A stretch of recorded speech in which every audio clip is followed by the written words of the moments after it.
Okay, Marf, and this is Marfoogle TV. First of all, I want to talk about the title. That is not clickbait, and I'm going to explain why it is not. I'm going to explain what happened today, and of course we had the big debate today. So we'll talk about that here in a second. Bill Gates, we're going to talk about the comments by Mr. Gates. Very, very concerning. We're going to talk about Russia, and then we're going to talk about how they are painting this picture for our grid and who is going to be the people that are basically going after it. So we'll talk about all that right now. I apologize for the cell phone. I still do not have internet at my home, so we'll talk about that here in a second. I guess first of all, let's address the title. We almost bugged out. Now, we didn't actually almost bug out, but we were one step away from actually doing it, and I'll explain that. So first of all, at about 1 o'clock in the morning, my 18-year-old was still up, and basically she came up and said, hey, is the internet out? And I said, no, it shouldn't be. I thought, did somebody miss paying the bill? The internet ended up going out, and it ended up freezing, and it froze exactly, I think it was at 1:20. On the TV in the living room, it was like the Ingram angle or something. I wasn't even watching it. It was just on, and it froze at 1:20. Well, not only that, then I ended up going to check on the bill, and my phone wasn't working. And then I said, well, what the heck is this? And my phone was in SOS. Then I ended up grabbing my wife's phone. My wife is actually on her family plan. She's been on the same family plan for like 20 years with her mom. And her family plan is through a completely different plan. Her mom, it's cheaper for them to keep it than to even change it because they've had it that long. My wife has had it for 20 years since she was in high school. So that was on SOS, and that was an Apple, mine's an Android. Then I asked my daughter, I said, what's yours on? Hers is through Boost, which is also T-Mobile, I believe. And hers was on SOS, no internet, no nothing. So now I'm thinking, okay, first of all, the bill doesn't come out for like another 14 days or something. The internet's out, it's frozen. I reset the router, did all of that. Then I'm realizing that all of these separate phones are out. And I'm like, what the hell? So first of all, get no text. Usually if I lose internet, if there's a storm or whatever, usually Xfinity will, text me and say, hey, you're experiencing problems. We'll have it resolved by such and such time. I wasn't getting anything because my phone, anytime I tried to call, I thought, I was like, heck, did all of the bills not come out? I even checked my phone and I'm like, did my phone bill not come out? Is all of this stuff getting turned off? But it wasn't even registered to a network. I tried calling 611, which, if you know most phones, it's customer service to see if, to call. It wouldn't even do that, which I know I've had my phone shut off before, especially since the last 3.5 years of this inflation. And it wouldn't even call customer service. Heck, it wouldn't make anything. So now I'm thinking all of this is out, and I'm like, why would the cell phones and the internet be out at the same time? Cable and the internet and Wi-Fi, I understand all that if Comcast is out, but why cell phone towers? Why would that be happening? I still have power. Now, if I lost power at that same time, we would have been out of that house. And to really explain this, and I'm waiting over this next hour, the first hour of it, thinking if power goes out, I'm literally telling my wife, I'm like, we're going to get out of here. Because at this point, we actually went out to our car to listen to the radio because our inside radio, the batteries were dead. We're trying to figure out like what the hell is going on. We cannot call out.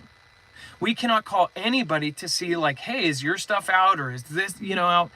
Usually we have a separate device because we have so many different plans in our house. We have a hotspot that has a separate plan through Verizon. All of them were out. Because of this, we're like, what the hell? We literally cannot get any access to any outside information other than the car radio. Now, the car radio is playing normal music, so there's no like alert or anything. So we're like, okay, it must be just whatever. I also don't know, and somebody explained this to me about an hour and a half later, is that when the fiber optics, if something serious happened to the fiber optics, if something happened to, say, Comcast or some of the major fiber optics, that when you make a call, it goes to the cell phone towers, And then the cell phone towers actually communicate through these cables. So we're under this impression, and a lot of people actually think that when you make a call, it goes to space and comes back. I've heard a million people say this, that like, oh, people are so, they take everything for granted, when we have cell phones that shoot up a message to space and then shoot it back down. First of all, it goes to the local tower, and then that tower, usually through cords or fiber optics, sends it somewhere else. What's craziest right now is that everything is on this digital thing. And this is really fitting for what the news is today. Of course, there was a story that they're essentially pushing this thing and mentioning in the Pacific Northwest where I live. There were these two gentlemen that actually went after a grid. And they said that they were trying to do an attack, and what their motivations were. They're saying, and let me read what they called it again. There's a special word for this. And let me see if I can find the word that they actually call this, right? Assertionism? Let me see if... Accelerationism. This article, I'll just read part of this because this is crazy. They say extreme people, the ists, right, keep trying to sabotage the electrical grid. What would happen if they succeed? They say that these extreme people and the plots that they're making are targeting power grids.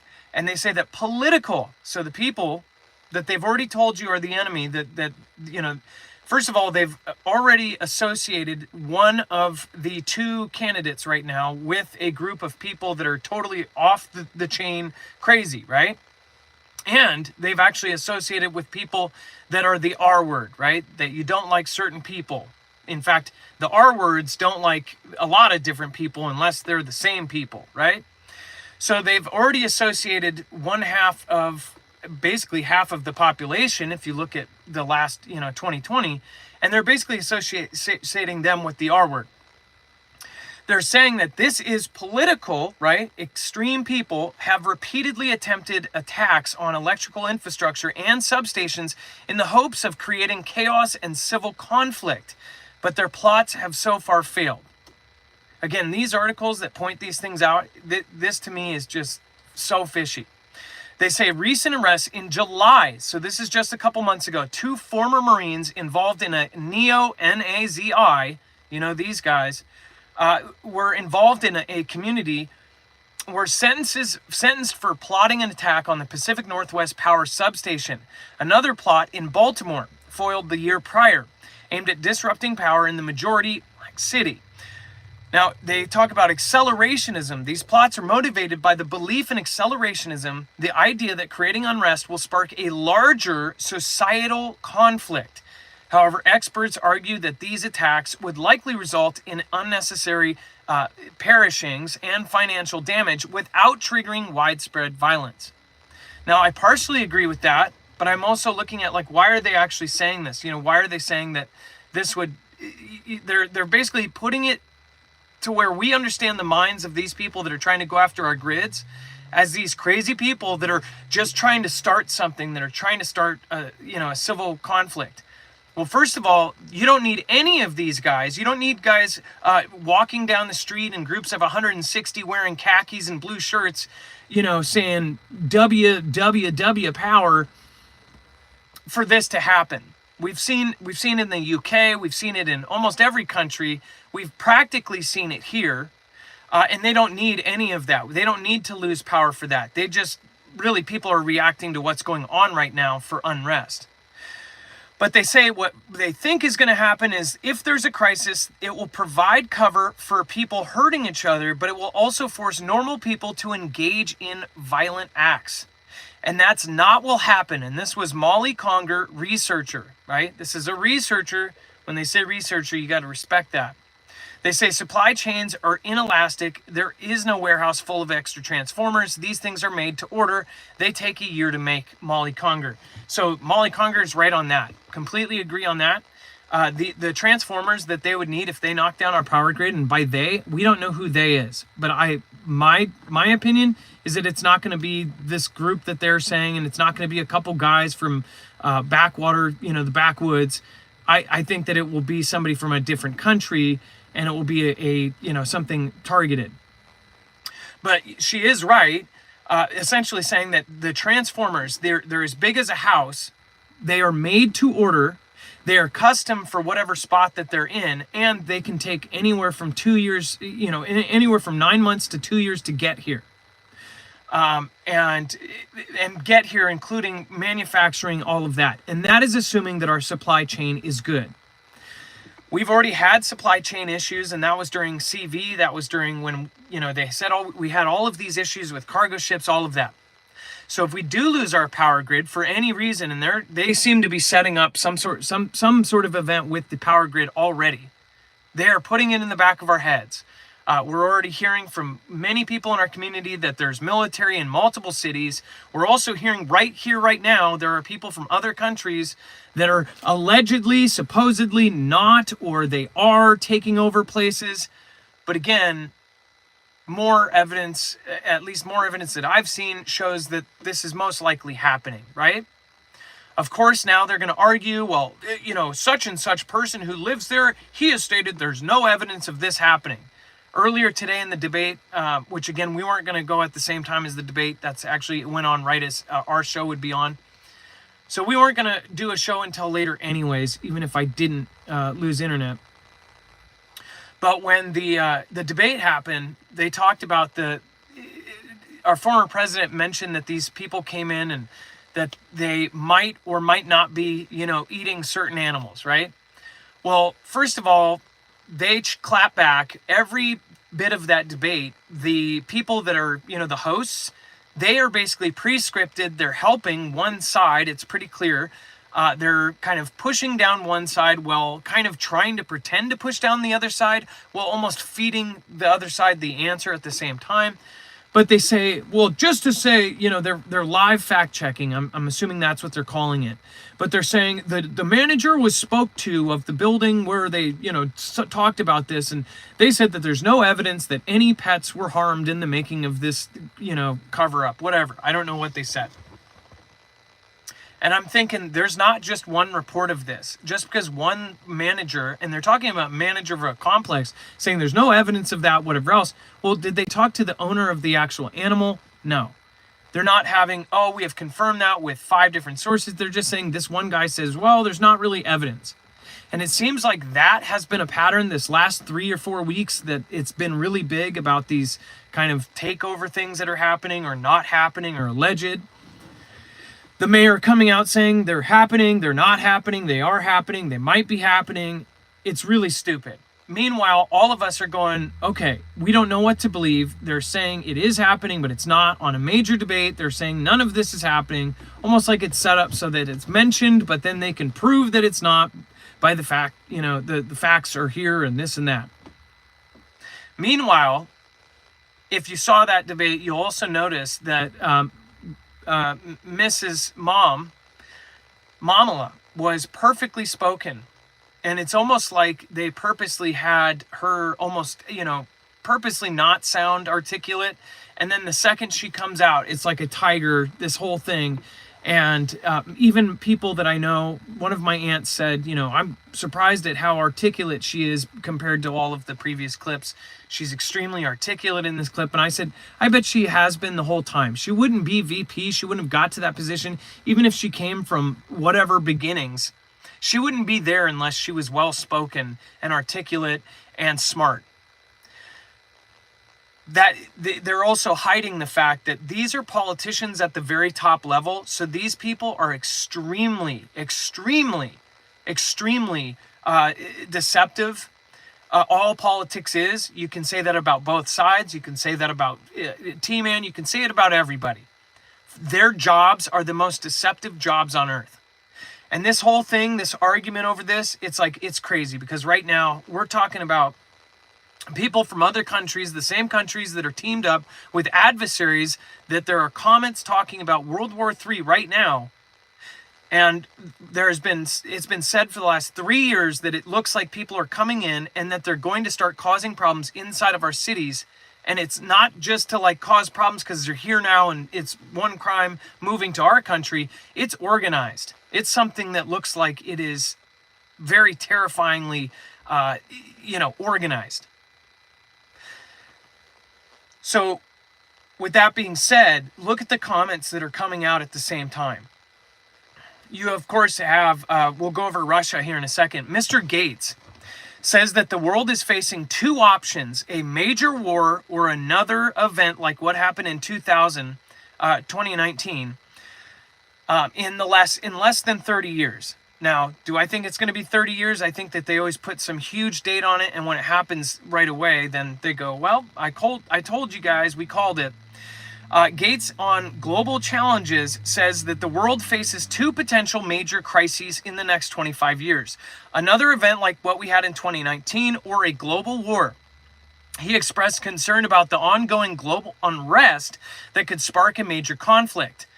Now, this sounds a lot like the comments that the checkers said, well, they couldn't prove that it was false and they couldn't prove that it was real. They basically said it might be. There was a quote that he said about 6 months ago, or that he might have said, they can't prove it's wrong, they can't prove it's right, they can't find it. Snopes and other places like this. They said, he basically said there will be, he didn't say there might be, he said there will be a hung day, the Pick the Prez Day, that will be hung, and there will be civil unrest. There will be a civil unrest conflict type of thing, only he used a different words, right? And because of the polarization, it could end us all. Now you fast forward, he's talking about specifically that. He's stayed away in a lot of public spaces talking about war. He's talked about the demic, he's talked about all of this. Now he's saying that believes that the 2019 event, highly likely within the next 25 years, if war is avoided. He emphasizes the need for better preparation and learning for the 2019 version. And he criticized the U.S. and response that the global community had, noting that the expected leadership from the U.S. fell short, and he believes important lessons are still being ignored. Of course, the global health experts' view was Professor Paul Hunter from the University of East Anglia echoed concerns that the Western world often reacts too late to these kinds of events, stating that many diseases could be controlled earlier with proper resources. The W and the H and the O, that big organization and its officials stressed that another event, just like 2019 demic, is inevitable and urge nations to work together to prepare better for such crises. Now, I would say they worked pretty close together when this last one happened.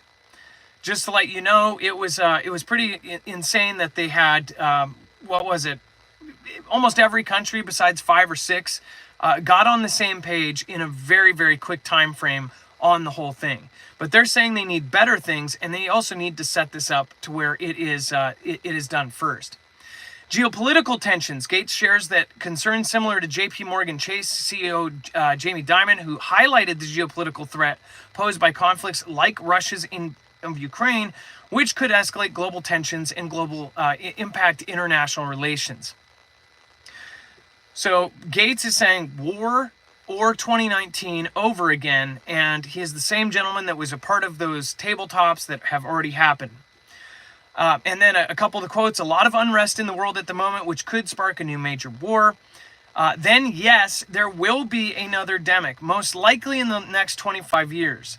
The country that the world expected to lead of the model fell short of those expectations. That's another quote, direct quote. The West only gets concerned about controlling them when seeing cases when it's almost always too late. There's one certainty that there will be another one. We haven't really seen something pretty much like this pretty much since World War II. That was Jamie Dimon on the geopolitical tensions. Now, as far as Moscow, if any of this is true, and we'll find out over the next couple days, but it does sound like a lot of this is actually happening. We thought it was crazy that, of course, that they were going into Russia. Now they're saying that allegedly Ukraine launched over 140 drone strikes on Russia territories overnight, making one of the largest drone assaults since the beginning of the conflict. Casualties and damage: a 46-year-old woman was taken. They also said that just the last one had a 9-year-old perish, a girl. And then several others wounded. At least 2 high-rise apartment buildings were damaged by the drone debris, igniting fires. The impact on Moscow, of course, the attacks disrupted air travel, 4 major airports, including Domodmodovo, Sheremetyevo, shutting down and delaying flights. A fire also broke out on the runway of the Hasurovsky airfield due to drone debris. Widespread drone repellents. Russian Ministry of Defense reported shooting down 144 drones across several regions, including Bryansk, Moscow, Kursk, Tula, and 5 other areas. So now you have Ukraine straight up in Russia. Now, if they continue, if they bring in much more NATO infrastructure and say this is what they needed for the general public in Europe to say, well, let's put this to end, once and for all. And now they're going to say, Europe needs to hop into this. NATO needs to hop into this. We all need to jump in on this war. I see a setup where it's going to be escalated so bad that Russia is going to respond with a big response. And I bet you Russia knows this, and they're probably holding back in some way because they know that they're about to trigger the next step. If this isn't all planned and put forth anyways. Now you have major strikes on major and capital cities in Russia. And people aren't even blinking right now because of everything that's going on, including the debate and all of that. All of this is happening while the debate is happening and everybody's paying attention and arguing about this. Meanwhile, you have strikes all over Russia in their main cities. What do you think that this means next? People need to get their stuff prepped. People need to have a plan. Because I'll tell you what, if you weren't here for the beginning of the video, not only did my internet go out, but something happened way down the line in the fiber optics, and this is and get this. This happened in multiple cities today. Now, if you go look, it was like Denver, San Antonio, New York had a big outage. You had all of these places, and all the names looked really familiar. All of them had a big chunk, but not like the entire city. Have fiber optic issues. Now, I don't know if something like this could be done as a test run, but I will tell you what, I am very surprised that whatever happened not only disrupted the internet, but also disrupted cell phones and put all of us, 4 different plans, Verizon, Boost Mobile, T-Mobile, and AT&T all had SOS. So I'm guessing that we're only close to like one tower, and I'm guessing it was a T-Mobile tower, and that tower, once the cell phone thing goes to it then goes into fiber optics and goes somewhere else. We're all thinking that all of this is wireless, which makes me have questions about everything they've just put up in the first place. The whole time it said either SOS, and even when it said 5G, I was not registered on a network. Nobody was. I mean, imagine my 18-year-old who grew up on phones. She's just wigging out without a phone and without internet.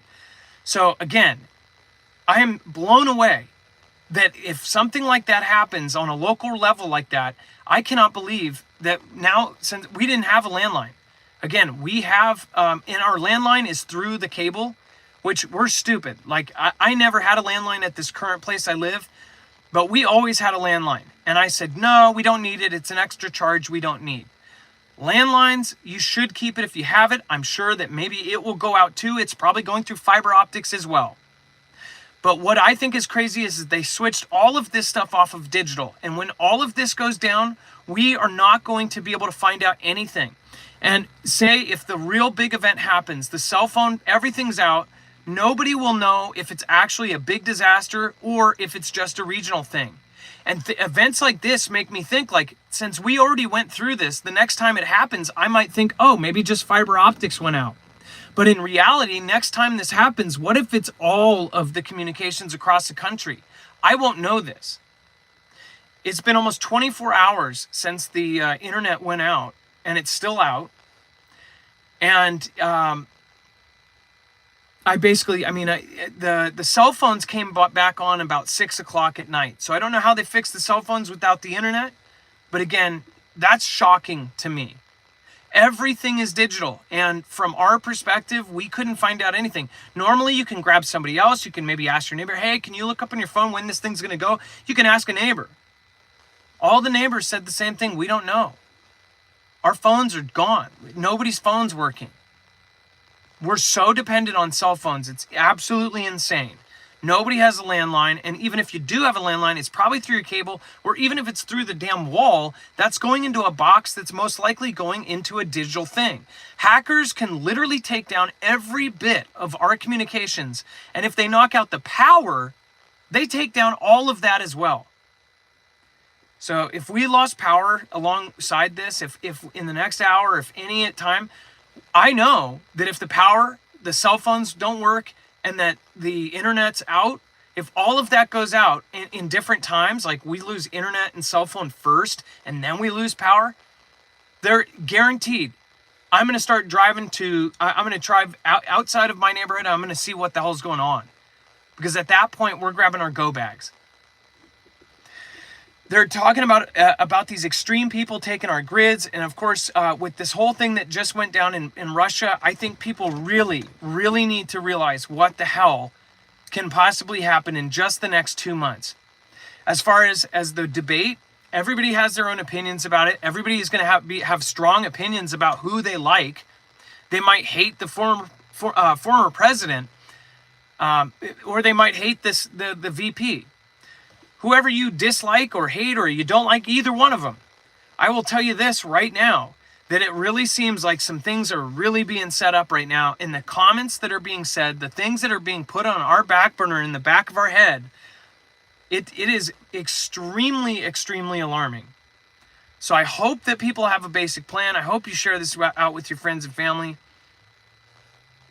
And I hope that Mr. Gates, somebody who I don't even think he finished high school, the dude, is now a respected figure, and people listen to him like, he's the Dalai Lama of health. But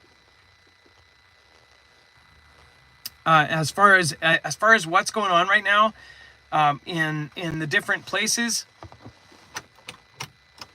I would be surprised if something does not go down. Sorry, you guys, didn't want my car to get killed here. So again, thank you guys for watching. Make sure to join us. And I was told that we would get our internet back at 11 p.m., but it's still out. So we'll see when we get that back. And I appreciate all of you guys joining me for the cell phone. Links and everything, full bibliography will be over on the website. And of course, we will see you tomorrow. I'm hoping it will be normal by then. Have a good night, guys. Thank you. And if somebody did support, I'm sorry I missed it. I will make sure to shout you out on the next show tomorrow. So thank you, guys. Thank your mods. Go over to marfooglenews.com. Also, if you want to protect yourself against EMP, go to marfooglenews.com/EMP. There's a device that can literally protect your cars, your trucks, your motorcycles against this kind of stuff. We've talked about it for 4 or 5 years. That's the one thing I don't have to worry about, is I know that my car is going to run if something gets EMP'd. I know that, again, certain things are going to be protected. So, again, go check it out. That use code MARF if you do, because you'll not only save $50 off per device, but you'll also help us out. That's the same company that's outfitting agencies like DHS and DOD. So if you haven't already, marfooglenews.com/EMP. You can easily find it just on marfooglenews.com on the right, alongside with solar generators from Energy, of course, the Flex Tactical. All those things are over there. So make sure to go check them out. Well, we still have this beautiful system that we take for granted. Also, watch out for what they're claiming. Meanwhile, while this debate was going on, they're, of course, claiming that the followers, the same people that they say are following one of these people, they're putting out these articles that say that those people that are following this current candidate are the same ones that keep going after your grid. So if anybody's trying to, if the power does go out, what do you think people, who are half the people going to be mad at? They're going to look at the nearest, T-man supporter, and they're going to be like, you did this. It's really crazy. Meanwhile, other countries are, if you look at news from around the world, they're calling us the modern day Germany. Isn't that crazy how the perspectives of places elsewhere, like looking at, they're saying that the values and the things and the directions that we're going is this crazy place, this crazy thing. I don't know what is going to happen very soon here, but I'd highly recommend that we just be careful, we keep open-minded, and of course we make sure that we prepare for any kind of thing, whether it be a local, regional disaster or something else. Have a good night, guys. Be safe, be prepared, and Marf out.